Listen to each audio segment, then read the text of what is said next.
This is Shingai reporting for ZBC, and with me I have the President of Zimbabwe. Mr. President, thank you so much for joining us today. Can you please comment on the recent lockdown that you implemented in Zimbabwe? As we all know, this coronavirus did not warn us before it came into the country.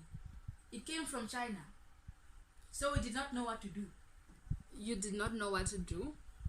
Of course, President, none of us, could have predicted the pandemic, the coronavirus would cause. But since it is here now, what are you doing for the marginalized people, the people who live hand to mouth, people who cannot afford to buy food? Inini ndakati idyai muriwo nemapotato, vegetables and potatoes. All right. Well, that was the President of Zimbabwe. Thank you so much, sir.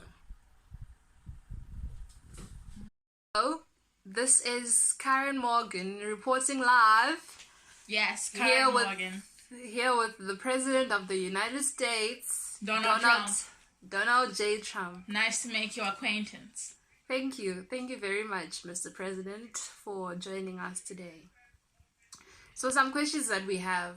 Are you going to enforce a lockdown for America? Excuse me? A lockdown? If I were to ensure a lockdown, our economy would crumble, and America's a superpower. Okay? We are not going to close down for the Chinese virus. It must go back to China. Mr. President, you cannot say it's a Chinese virus as if there is race to do with this. The Chinese made the virus. It's a Chinese fault. It's called the coronavirus. The Chinese and virus. And also, Mr. President, how can you say that the economy is more important than your people's lives? If we were to close down, I will lose bucks and people would suffer. And I might not be a superpower anytime soon. Okay? We are not going into quarantine, and that is fine. I'm the president, and you must listen to me. All right. Well, that was Donald Trump with Karen Morgan. Thank you, sir. This is Karen for SABC News. And so far, we have been waiting 500 hours for the President of South Africa to arrive. Fear not, fellow South Africans, for I have arrived. I am sorry, I could not find the toilet paper. Wow. Thank you so much, Mr. President, for gracing us with your presence. Would you mind please commenting on the recent lockdown in South Africa? As we all know, this coronavirus caught us with a storm. We did not plan for it, and we are all very saddened by the outcomes it has produced. And after this 21 days, is it a possibility that there could be an extension?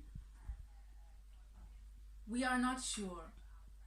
But as we hope that if the numbers do not keep increasing, like as our fellow country, America, has, we will be okay. But as now I urge you all to keep the TV on and to watch me speak.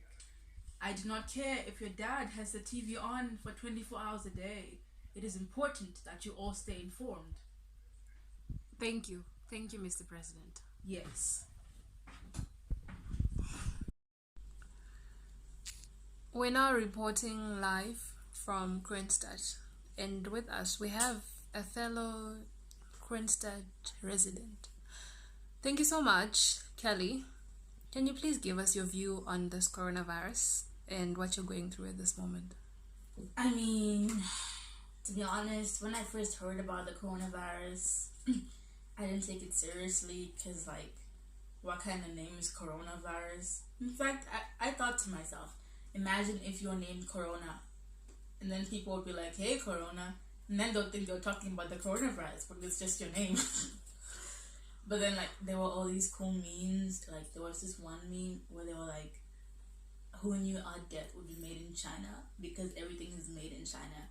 I could not stop laughing. And, people are making videos. I mean, none of us really take it seriously. But then, when we heard it was in South Africa, we were all panicky. Oh my gosh, we're all gonna die. And then we heard schools were gonna be closed. And I was like, yes, no freaking school. Like, bruh, you have no idea how much I hate school. I have to deal with all those stupid people in their stupid faces. Like, I have a life. I have to be at home. I gotta practice my makeup. I gotta make myself look hot to get that guy. But anyway, I like, yeah, now it kind of sucks because I have to be with my parents all the time. And sometimes they can get a bit aggravating because, like, they have the news on 24/7. I'm tired of hearing Cyril Ramaphosa's voice. I mean, like, their voices are so boring, and I have to hear it all the time. I'm losing myself right now. Thank you. Thank you.